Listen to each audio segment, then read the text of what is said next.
Je voudrais expliquer une situation étrange que les groupes rencontrent parfois. Il arrive que dans un groupe, une situation simple puisse faire dérailler un groupe. C'est-à-dire que le groupe n'ait plus ses moyens de penser, perde ses moyens d'agir. Il paraît comme sidéré devant une situation pourtant très ordinaire et qui n'a rien de traumatique. Je voudrais expliquer ça parce que quand ça arrive, les gens s'aperçoivent, parfois même pas, qu'ils n'ont pas les moyens d'y faire face. Ils trouvent simplement que la question, bizarrement, leur donne du fil à retordre, qu'elle est récalcitrante, ou même qu'elle paraît insoluble, alors qu'ils en ont largement les moyens. Non, le problème vient d'autre part. C'est-à-dire que les groupes sont fondés sur quelque chose qui ne doit pas être mis en question. Et quand il l'est, c'est l'articulation même de ses membres qui devient problématique. Leur façon de penser, de réaliser des opérations mentales élémentaires est mise en difficulté. Et j'ai assisté moi-même à des situations où, dans un groupe, alors qu'il n'y a pas de choses particulières qui a l'air de se passer, des gens compétents n'arrivent même plus à faire une addition, n'arrivent même pas à dénombrer des éléments dans la situation. Et c'est très très problématique, eux-mêmes ne comprennent pas ce qui leur arrive. Et pourtant ça s'explique. Ça s'explique parce que dans ces situations, subrepticement, insidieusement, il y a eu la remise en cause de quelque chose qui est fondateur.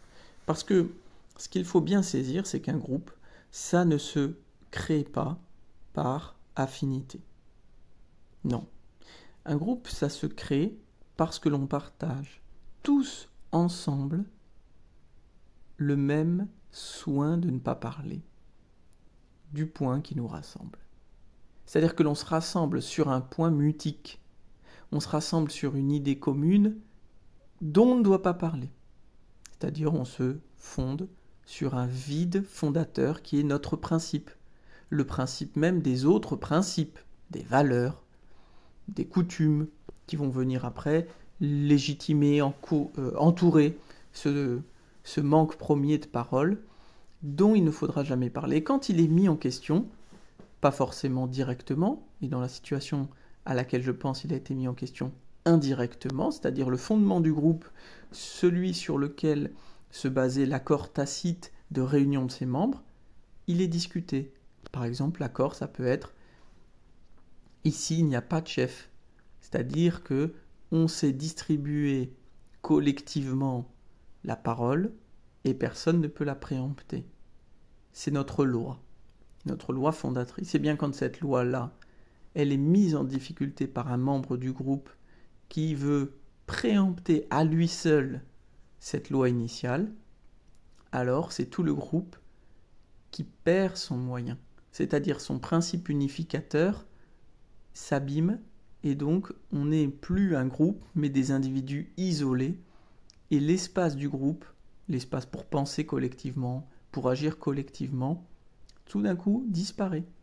Et c'est pourquoi les personnes sont frappées de cette inhibition. Il faut donc comprendre cela, que chaque groupe a son ombilic, il a son point de départ. Et ce point de départ, c'est la seule chose que ce groupe ne peut pas penser, parce que quand il se met à le penser, tout devient impensable. Voilà.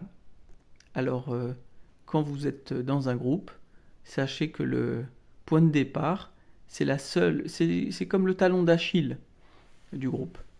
Et il est indiscutable. Voilà. Ceci peut vous aider à penser beaucoup de problématiques politiques dans les entreprises ou dans les institutions soignantes. Voilà.